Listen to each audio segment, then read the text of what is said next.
we talk about technology and the milestone about technology. There's two milestones that we are near and still far. First is the quantum computing milestone of Singularity, where you can have a quantum computer that breaks basic all security that exists on the planet. And then there is the AGI, meaning or sentience of computer, meaning a computer that's or an AI that's beats human intelligence. So let's talk about it, because most of technical companies that working in the field, they make some claims, not every day, but so often that say, hey, we achieve AGI, we achieve sentience, we achieve singularity, and so on.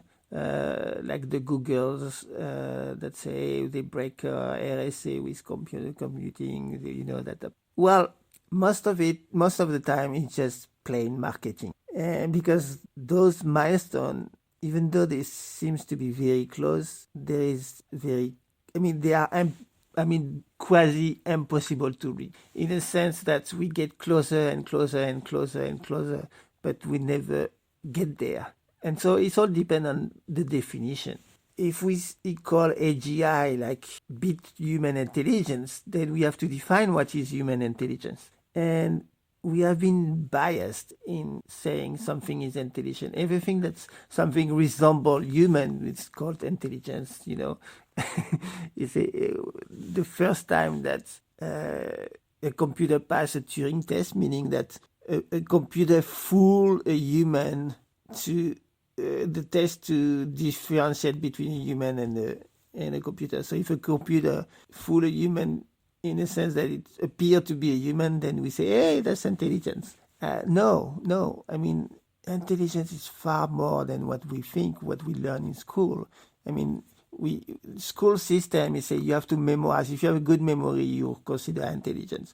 Meaning you can have memorized all the class, all the formula, all the read all the book, remember all the chemistry, molecules, and all that, and then you consider intelligence. That's how we built the school system, because we thought that memory was important. And yes, now computer has more memory than us and recall things better than us, because they are good at that. But it's not intelligence. It's how we perceive intelligence within the limit of the school system, meaning that a computer now can beat all the tests and grade that humans do. So yeah, there is progress, and fantastic progress, of course. That means with AI, we render school obsolete. That doesn't mean AI is human intelligence. And so the reason is because human intelligence goes beyond just the logical thing. You can probably have artificial left brain intelligence, meaning all the logic. Being able to speak, being able to recognize languages, being able to translate languages, near perfection, of course. However, there will be always an area where the computer can be fooled. So yes, it would be a percentage, a very small percentage of the case. And we're getting that percentage smaller and smaller and smaller and smaller, but it will never be null. It's because there is subtleties of the language that goes beyond the logics, like you have expressions, like I'm dead serious. The computer will not understand. Maybe with context, but there is emotional load in our language. There is meanings that are based on our experience that the computer does not have. The computer doesn't have the experience of life. And so all the intelligence attached to that, all the nuance of our languages, of our reasoning, cannot be there. However, if we use AI to help us doing our daily tasks, daily reasoning, help us be creative, help us to do complex math, then yes, it's helping us. But there is area where it will never be perfect, in the sense that you will have mistakes, false positive of AGI, basically. That's what it is. And so, yes, claiming that you reach AGI is big news. It's a good marketing, but it's something that you will never reach. At least that's my opinion on what is AGI. Because there is, like if you consider a neural network, like we mimic the neural network, we mimic the way the biology, the nature is made, but there is a place that is hard to mimic. There is some quantum thinking that happens in the brain. There is some firing of neuron, not only through the chemistry, the axiom, but also through resonance, through quantum effect, because we are basically all entangled. And so a flip of a qubit in our brain is triggering what I call a telepathic effect, meaning a flip of another qubit or an entangled qubit in somewhere else, another brain. And so that's collective intelligence. That quantic intelligence is not at the reach of a machine. However, the other challenge, the quantum computer, is another milestone that's is nice to observe and follow, is that we're getting closer to. So what now? So there was it? I forgot who was reaching the 44 qubits capacity. Now we are at 70 qubits. So what does that mean, 70 qubits? That means we have the ability to solve any problem that can be modelized within a 70-bit computer. And that's quite huge. With 70 bits, you can have 2 to the power 70, and so that's huge number. And so basically, all the math that evolve that can be modelized on 70 bit can be solved in very short period of time. And how those computer works is that you modelize, you program the problem, you give instruction to the quantum computer, and the solution need to fit the 70 bit. And you set up the problems, and the 70 qubits will collapse to the solution. And so all problems that does not fit the 70 bit is out of reach of that computer. And there are problems that more than 70 bits. I mean, like take an example of the classical encryption. We encrypt in 128-bit minimum today, if it's not 256. And so we still have room when we talk about quantum computer.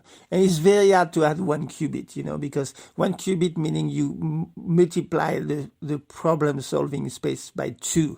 And so imagine 70 bits, you multiply by 2 to the power 70 for, like, 1 bit is one decision, yes and no. So like if you have a tricky question that can have a closed answer, yes and no, then a 1 qubit will solve that problem. So two qubits will solve all problems that fit, that are 4, a space of 4, so 4 solution, or whatever you call that. And so 70 qubits solve a lot. But still not enough. You're still missing for real life problem.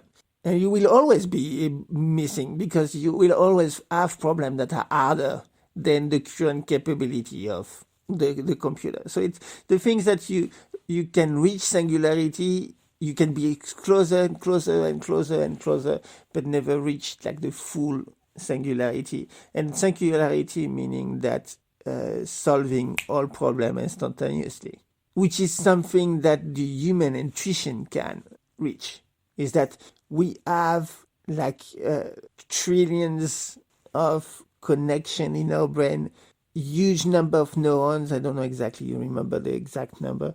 And so potentially we have that many qubits. If we believe that every neuron can be fired quantically, if we believe that in biology we can hold states, quantum states, integral states in every neuron, and so that means if we believe that, then we have a huge amount of qubits in our brain. And so that's what I call usually is I describe the human life experience as a qubit bucket. And a qubit is a measure, or if it's a place for consciousness to incarnate. And so our life experience is collapsing qubits. By observing qubits, we turn them into 1 and 0. So we are solving, life is solving quantum problems all the time, resolving qubits. And so that's what life can be modeled as that. And so this is where quantum computing and AI and AGI, that will be very powerful, because you connect a huge computing capacity with a huge memory capacity. But still, it will be still a plain synthetic computer. Computer is just processing data from a memory to a computing unit, a CPU, and then back to the memory. And this advancement in AI, advancement in quantum computing, make it more and more and more powerful, closer to human intelligence. But there still will be computing of, like taking data, transforming data, putting it back. So AI will bring the capability of programming into natural language. So that means programmation is like talking to your computer and more in a natural way. And that's a little bit like mimicking what we are doing. We do reasoning by communicating between ourselves with natural languages. We talk to each other. We are social beings, and that's how we process data, how we take decisions, is by exchanging verbally, communicating, or by written form. That we evolve also. To written form is the same thing than putting down on memory and to be able to recall it later. So the memory capability of computer, the natural language processing capability, give us a way of programming, doing logic in a natural way. You don't have to learn C#, you don't have to learn Python anymore. And that's for sure, that's the reality. You don't have to learn any language, you just talk naturally, and you will program computer this way. So, which is a tremendous advantage, meaning that it's like everyone is a programmer now. Everyone can use computer to automate things, to ease their life, compute data, process data, fetch knowledge from any place on earth and that type of thing, with just talking to it. So that's the ChatGPT revolution, is that everyone is a programmer. Everyone has instant collective knowledge, and that's super powerful. Combining that with quantum computing is that everyone has access to the knowledge. Everyone can program with natural language. Everyone can compute 70 qubit problems in seconds. And that is a big revolution. But still, it's not sentience. The computer will not have emotion. It will be just a processing machine, a CPU computing processing, central processing unit, and nothing more. Because the only sentience or human intelligence, organic intelligence, I call it, compared to synthetic intelligence, is when we will be able to observe qubits, when the computer will be able to change a qubit on its own. So being aware of the consciousness and observing qubit, that's life. That's the true essence, is that it does not belong to the normal second principle of thermodynamics, where you need energy to transform data, to create reality. By being conscious, you create with a divine energy, if we can call it that way. It's not a physical energy, just the observation of it is creating. The machine cannot do that. The machine will use energy, will use electricity, will use some reservoir of energy somewhere to flip that bit. So that means there will be always a logic to it. Is that you turn a switch, you read from a sensors, and that type of thing. And so that means it will be the observation of the experiment is because there will be a consciousness that will trigger that observation, that will trigger that processing, that will flip the switch to have the energy flowing and doing that purpose and that. And so that's not basically synthetic machine will always be synthetic. They won't have life, meaning they won't have access to that consciousness. You need consciousness to create consciousness. You need life to create life. You need energy to create energy. And so it's beyond the reach of computers. So it makes me smile when there is, those OpenAI say, hey, we have AGI. Well, yes, we are close to AGI. Do we have it? No. Well, not in the sense that it's past human intelligence. It's closer, but they are not ahead of us. And that's what gives me basically the reassurance that all those technology are tools that will help us. And there is not a danger to exterminate the whole humanity. It will exterminate the people that rely, be codependent on it, and then that have their life fragilized because they won't know how to react or to manage when the technology failed.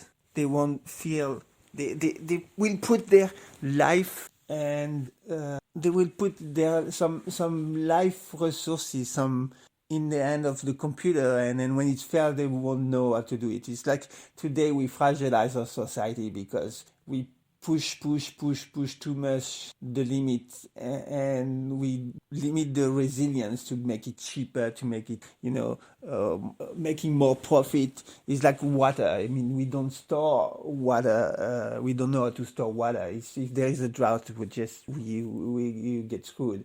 If we push the production of our soil so that now they are not fertile, we fetched goods and services from further away. Then when there is a lack of oil, then everything stops.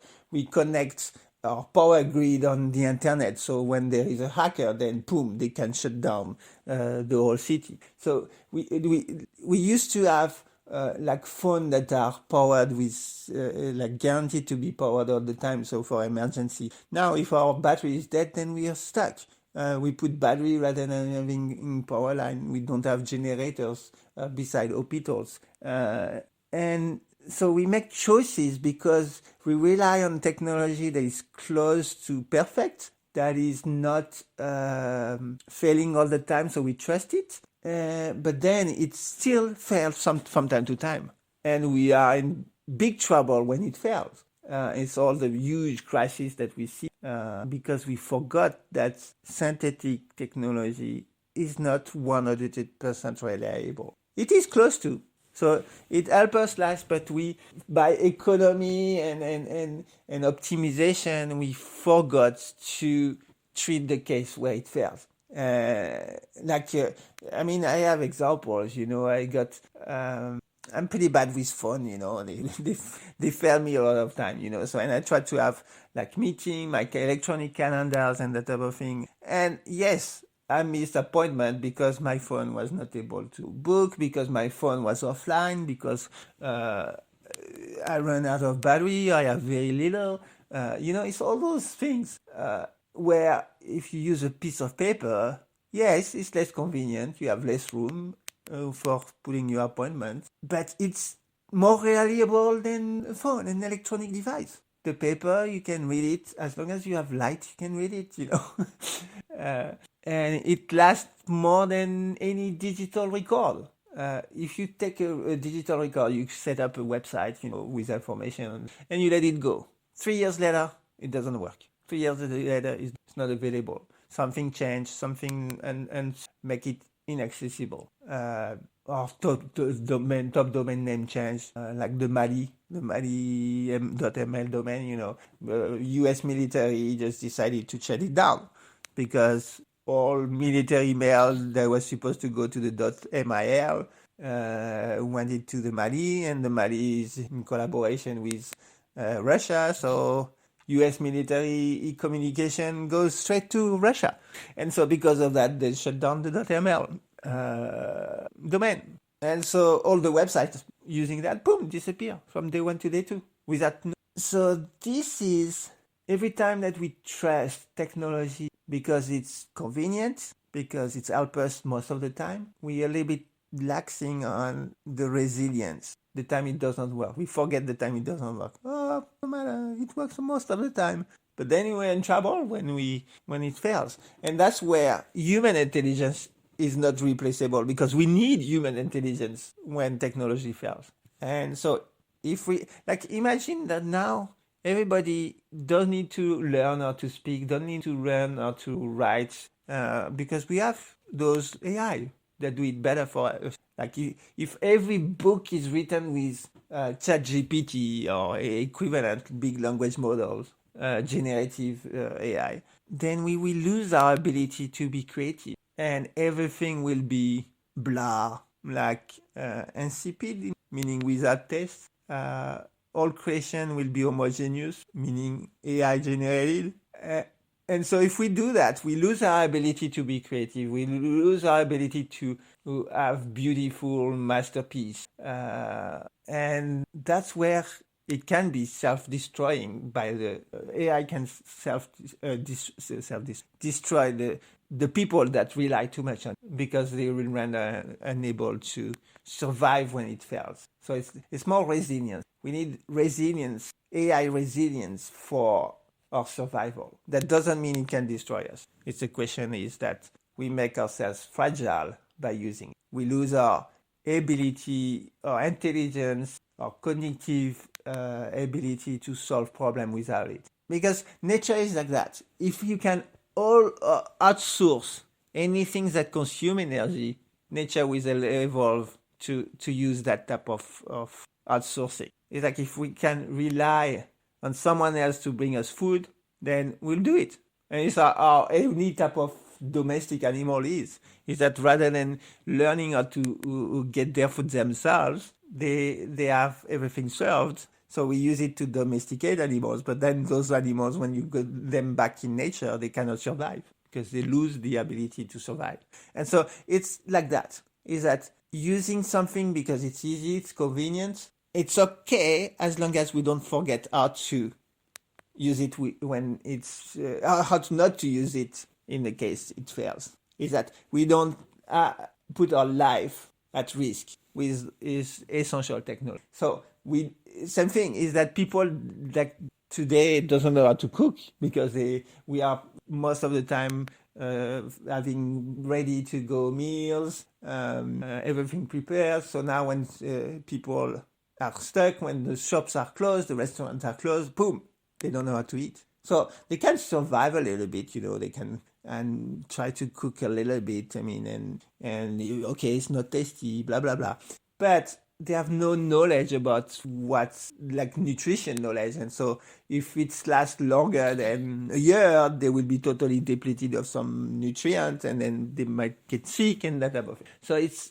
important to be self-reliant when it's a matter of using tools, technology, everything outside, everything we outsource. We have to keep learning how to do it ourselves and practice from time to time. Otherwise, it goes out of memory, out of reach, out of sight, and then in big trouble when the failures occur. So that's it. That's my views on AI and quantum computing. Singularity plus AGI, which will be a really, really wonderful, powerful milestone once we get very close to that.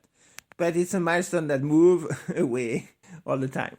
Is the thing that is not possible, it's just practically possible, or we get closer to closer so that it seems.